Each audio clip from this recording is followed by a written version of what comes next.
It's Cape Ann Report, and I'm your host, Maureen Aylward. Our topic is the coastal birds of Cape Ann, and are they in peril? Here with me at the table are my guests, Deborah Cramer, a voice for the environment in Gloucester and also for our country for years, a visiting scholar at MIT's Environmental Solutions Initiative, Scott Memhard, Ward 1 Councilor, who's entering his third term unopposed this fall, and also the owner of Cape Pond Ice. And sitting next to me is Chris Leahy, a professional naturalist and conservationist, also recently retired from Mass Audubon, and you're a recognized expert in birds and insects. Welcome to the conversation about our treasured visitors and friends, our little beings that bring so much joy to our lives, and what we see when we're walking on the beach. A lot of seabirds and coastal birds, shore birds, are having a difficult time right now. And so in our conversation today, I'd like to touch on the piping plovers in Gloucester, but also wanted to talk with all of you about the bigger picture first, to put some things into perspective. And Deborah, I'm going to start with you. How did you get involved in your work over time? And what do you, and sort of jumping forward, what do you think is the most pressing issue with shorebirds right now? That's a complex question. It is. Take your best shot. It's a good question. My interest in shorebirds began actually when I started looking at horseshoe crabs.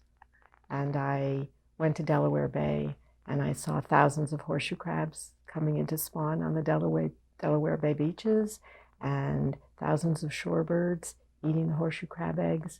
And the birds were frantic. They were really skinny. They were eating as fast as they could.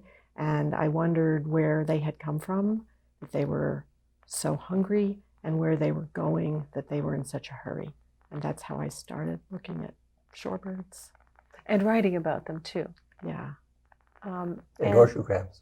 Yes. Horseshoe crabs. I remember I remember finding them on the beach. So what do you think is our most important issue with coastal birds right now? Well, and you guys may have a different perspective on this. It was a shock to me when I asked one of the scientists I'd been working with to calculate the losses in shorebirds flying through North America. And he basically told me, since I had been graduated from college, which was a long time ago, but not that long ago, the populations of the birds whose numbers they were able to monitor had dropped by 70%.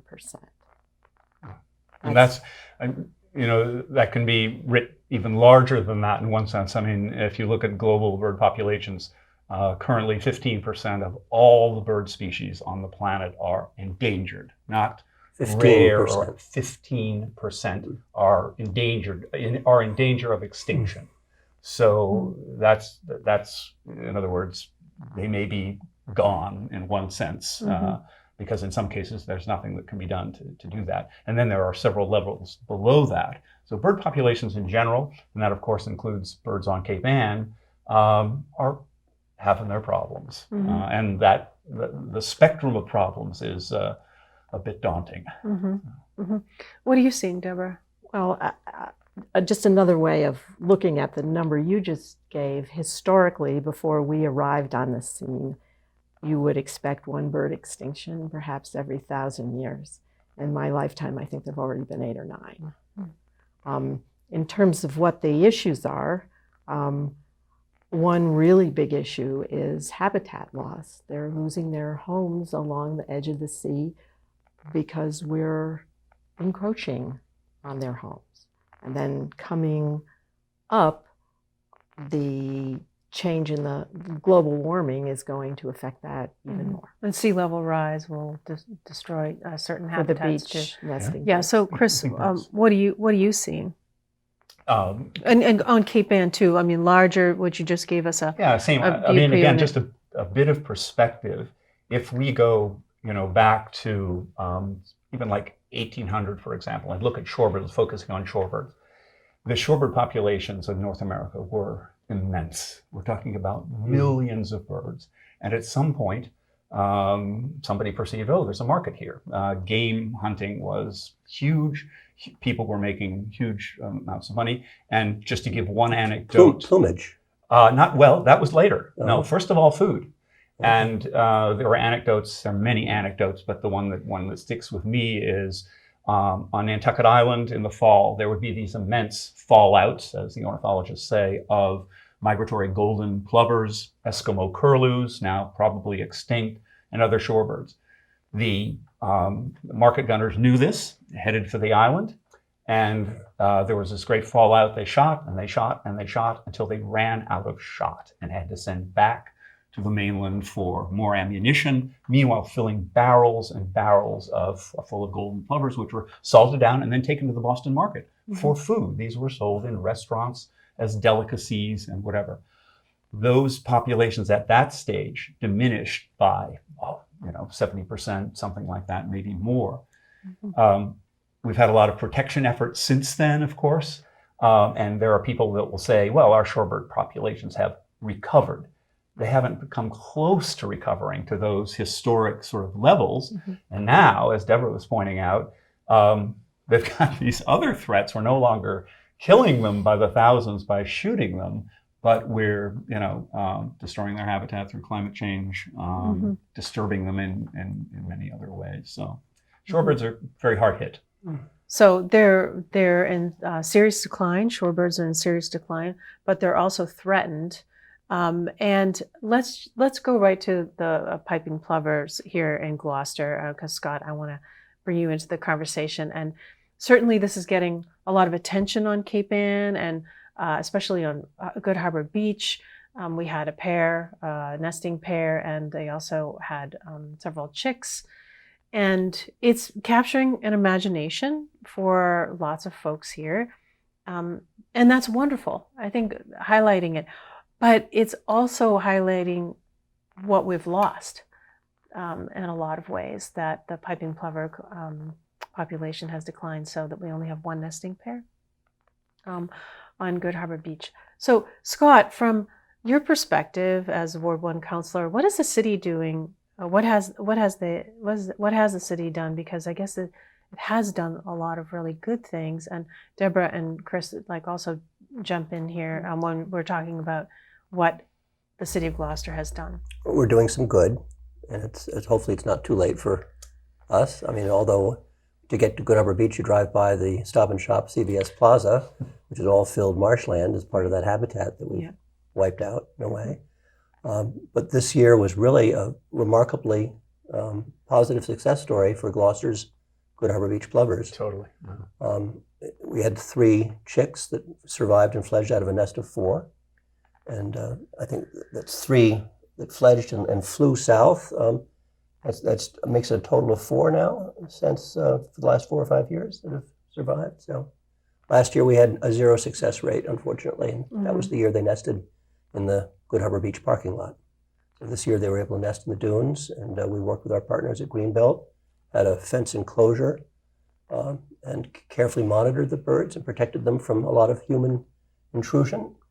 But the city implemented a series of actions, including a new ordinance that prohibited dogs on the beach after April 1st, which was a month earlier than usual, and also efforts to limit littering, which would attract predators. And generally, we're able to enforce that. We're trying to break old habits. And people here in Gloucester and people that come to Gloucester enjoy our beaches, and we like to enjoy our beaches with our dogs if that's part of our family. So it's a new habit to teach and educate people about, understand why this is important. So there's always some kind of blowback on people who have limited access to something that they used to have access to, right? And especially dogs. But dogs are particularly aggressive towards birds or threaten birds. Deborah, do you have some comments on the issue? I don't know if I would say they're. I don't know if characterizing them as aggressive is the way that I would do that necessarily, but there's a lot of studies that show that dogs harass birds. They stress them in and the they, broadest sense of that they word. stress them, so when dogs are in the vicinity, the birds don't feed as much, and when they do feed, they feed more slowly, and they spend less time in the areas where they like to feed. And all of that is really important, because in order to make these long migrations, and the piping plovers in Gloucester may be going all the way to Bermuda, they need to gain a certain amount of weight. But I think somewhat in defense of dogs, dogs are, not, the key villain necessarily. They're certainly a factor, but there are many other factors, other predators, raccoons, which we of course have increased the population of by having, open trash cans and things like that, and providing things. Seagulls. Crows, Seagulls. Yeah, all things like that. And again, perspective-wise, piping plovers used to nest basically on any, plausible barrier beach, sandy habitat. Then this hunting era that I mentioned came in. They were decimated like the other shorebirds. Then they recovered. And going back into the 1950s, we again had piping plovers on virtually all appropriate habitats on beaches from, Cape Cod, right? In the 50s. In the As 50s. recently as the 50s. But then another decline started. And that's when Mass Audubon, for example, got involved. And at first it was curious, like, what's going on, and it certainly wasn't too many dogs on the beach. And what we discovered after doing some, field research was that what had increased was vehicles driving on the beach. So you had vehicles driving on these beaches, the plovers nest on the upper beach. The young birds are what's called precocial. So as soon as they hatch, they're up and about and feeding and whatever. And in order to do that, they have to go down into the intertidal zone. Tire tracks across the beach between those two sectors. The young piping plovers come in, fall into the ruts. Next vehicle comes along, squash plover. And that was responsible for that decline. And that then created, because Mass Audubon was in the midst of what I think of as the plover wars, and I was head of conservation at Mass Audubon at the time, we started working with towns, not to ban vehicles, but to restrict them so that, we could have our beaches and our plovers at the same time. Well, I want to tell you, blowback barely describes it. We had death threats to our young wardens and staff and things like that. But in the end, the good news is people don't want to squash piping plovers. They're wonderful birds. And so gradually, people got it. And we won, so to speak. In other words, there were more people who said, we want to help these birds. And that's exactly what's happened here in Gloucester. Exactly. So Gloucester has its challenges on Good Harbor Beach. And there have been some things where this year that the fencing was taken away a little earlier than maybe perhaps should have, and also some beach maintenance. Scott, could you talk about some of the challenges that? We preserved the beach and set a portion of it aside up by the dunes for the nesting birds starting at the end of April. And that extended all the way through April, May, and June, right up to July 4th. And of course, by July 4th, it's a busy place, Good Harbor Beach. Mm-hmm. We were very fortunate this year because June was a relatively wet, mild, not a good beach month. And that gave our birds an extra real shot in the arm, I think, a real chance. Mm-hmm. So that was part of what made, and then come July 4th, we took down the fencing, the birds were fledged, they're ready to fly south, and the beach has been largely opened up now to all comers.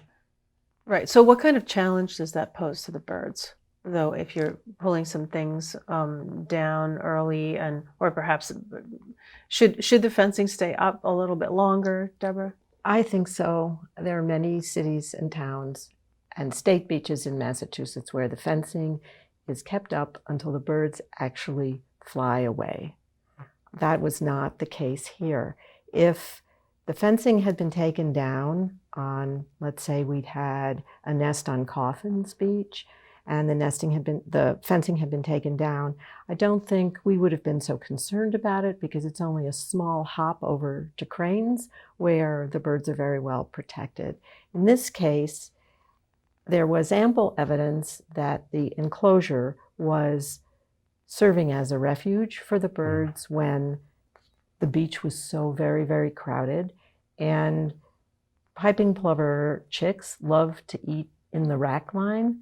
And that's the only place where there was rack because the beach rake was taking away all the rack.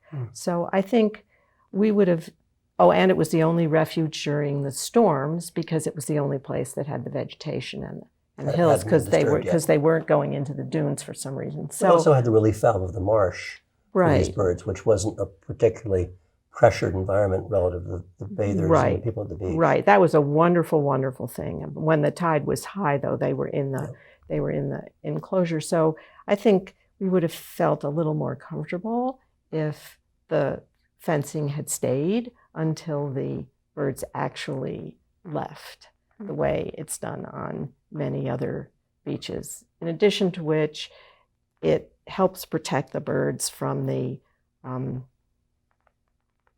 amazing sports activity that is taking That place. happens on the beach. That happens on the beach. Soccer There's and soccer, volleyball. there's volleyball. Unfortunately, just as the birds were getting on their feet, literally having hatched, we had an 8-team beach soccer tournament on Good Harbor Beach, which had been authorized and permitted before the piping plover ordinance was put in place, and that's something that we'll study and try and streamline better this coming year. But they were literally right up against the plover's fencing, and inevitably there were birds that were flying into the enclosure and that very nearly took the life of one of our little plover chicks. One of them got hit. Fortunately, it didn't. But that was a balance. It's a balance, and one of the really remarkable things about Good Harbor Beach, I think, and Gloucester is that I've been to a lot of beaches where there's shorebird management, and you may have other perspectives on this. The volunteer team at Good Harbor Beach was an amazingly committed team. These are our volunteer piping plover monitors. Yeah, they showed up on the beach at dawn and they stayed until 9:30 or 10 at night. So there were many fewer incidents with dogs because the monitors were on the beach. There were many fewer, those birds would have been hit by many more balls if the volunteers hadn't been there talking to all the people on the beach. And they did an amazing, I think, public education campaign. They had 2 really beautiful signs, and Chicks on the beach. Chicks on the beach, which was misinterpreted by a few people. That was tongue-in-cheek intentional, right? Understandably, perhaps. And Building It's interest. cute. I Yeah. know. yeah, it was That's it. great. Absolutely. And what it ended up doing was it ended up requiring, on those busy weekends, usually at least 3 or 4 volunteers on the beach because there were so many people coming to ask questions and wanting to see and wanting to learn that you couldn't really answer everybody's questions, give them your binoculars, and watch out to make sure that the chick wasn't going to run into the hibachi.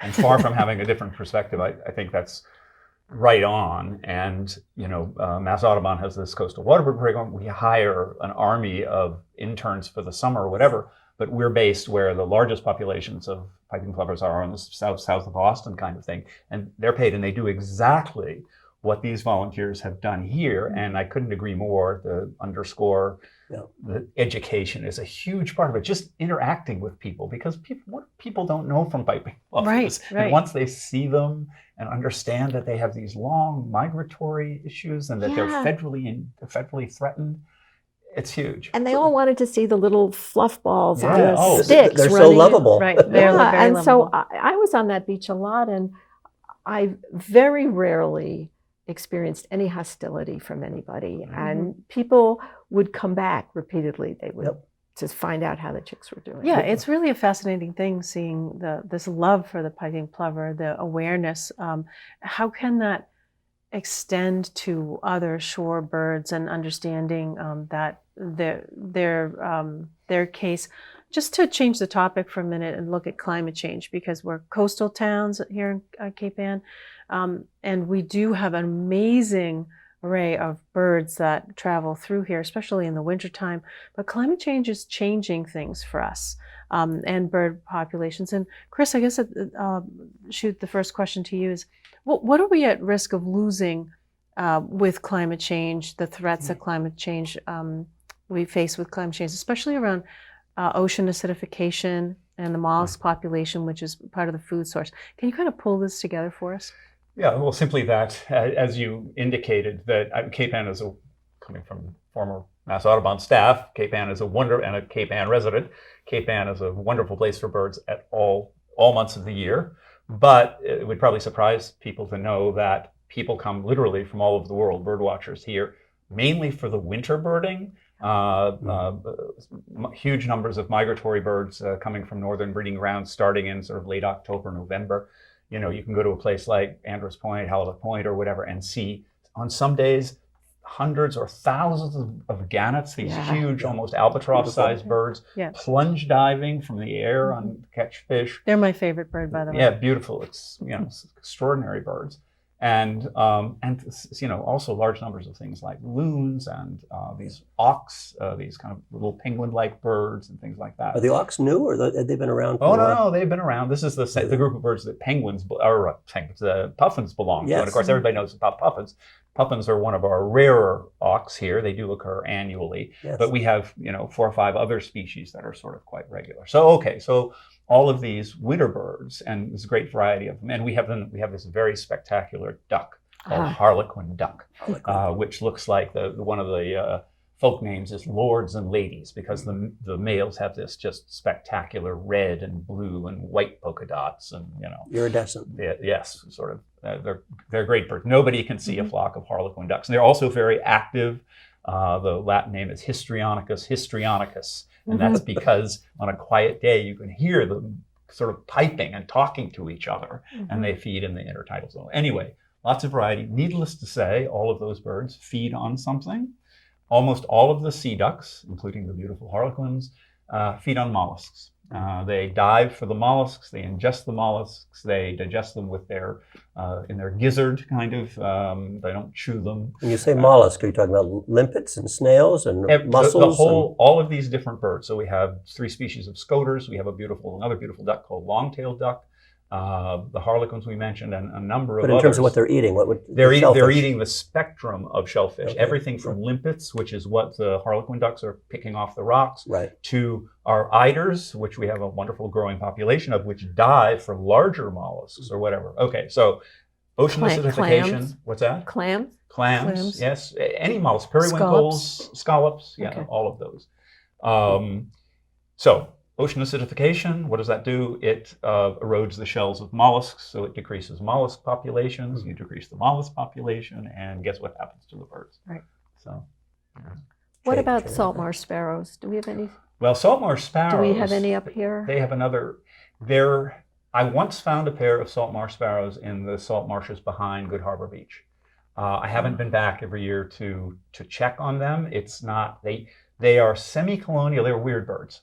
Is there something distinctive about a salt marsh sparrow? In case I see one. Yes and no. If you looked at one, you'd say there's nothing distinctive. That's not actually true.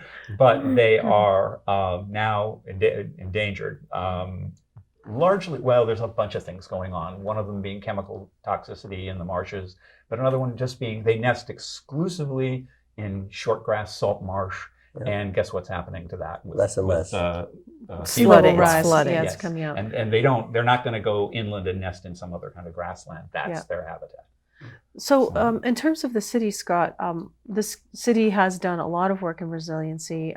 Has it turned its eye towards the natural world in terms of like bird populations, and especially since we're talking about birds? Is part of that resiliency a conservation mindset?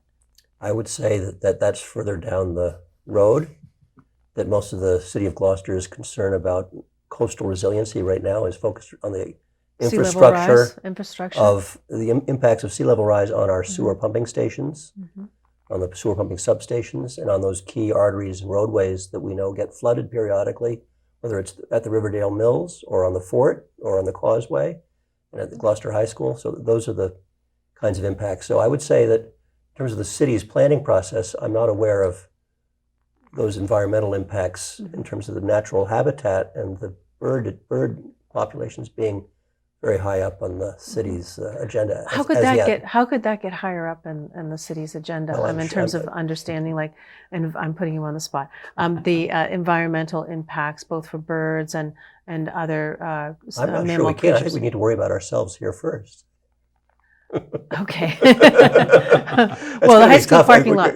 Next time I see Governor Baker, we're talking about trying to protect the high school parking lot, but in terms of habitat, Is there a habitat loss with putting a seawall in to protect? there's certainly impacts. Okay. I was just going to say, in some cases, though, the goals would overlap. They're the same in large. Because This is just in the driving. right, agree. nobody wants to lose Good Harbor Beach to erosion.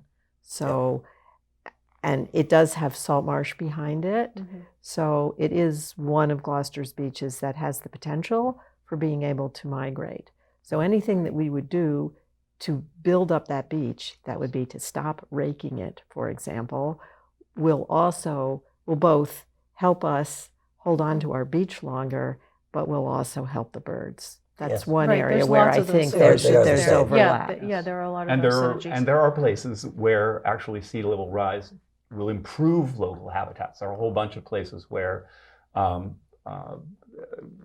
what used to be sort of salty wetlands We've or flushed brackish wetlands, and we built roads and dikes and things like that. Mhm. If we allow those, if we open those up to a certain extent, that ends up returning them to a natural habitat that are more biologically diverse. Are there examples of that on Cape Ann? Oh yeah. Which is the way Such as? Good Harbor Beach used to connect through under Mass Avenue to Gloucester Harbor, and Gloucester Harbor would flush right out Yeah. through Good Harbor Right. Beach. Well, I don't There was want that to flow. upset anybody's neighbors. So I don't need any place, but there are several. If you drive, let me put it this way: if you drive along the eastern edge of Cape Ann, you will notice some places where there's a pond on your left if you're driving north, and those might be the kinds of places that I'm talking about. I see. I see Okay. what you mean. Very diplomatic. Well, we only have a short time left, actually, and I wanted to just see and ask, like, Deborah, what was your greatest learning from your work with birds, and was there something that you learned that changed you? Oh, one of the things that I was really lucky, I think, to be able to do when I was writing The Narrow Edge was that I was able to travel from these remote beaches in Tierra del Fuego all the way up to the nesting grounds of shorebirds up in the Arctic. So I could follow them along the entire flyway. And every place I went, I was deeply moved by the dedication of the individuals living in the different localities and what they were doing to really try to give these birds safe passage.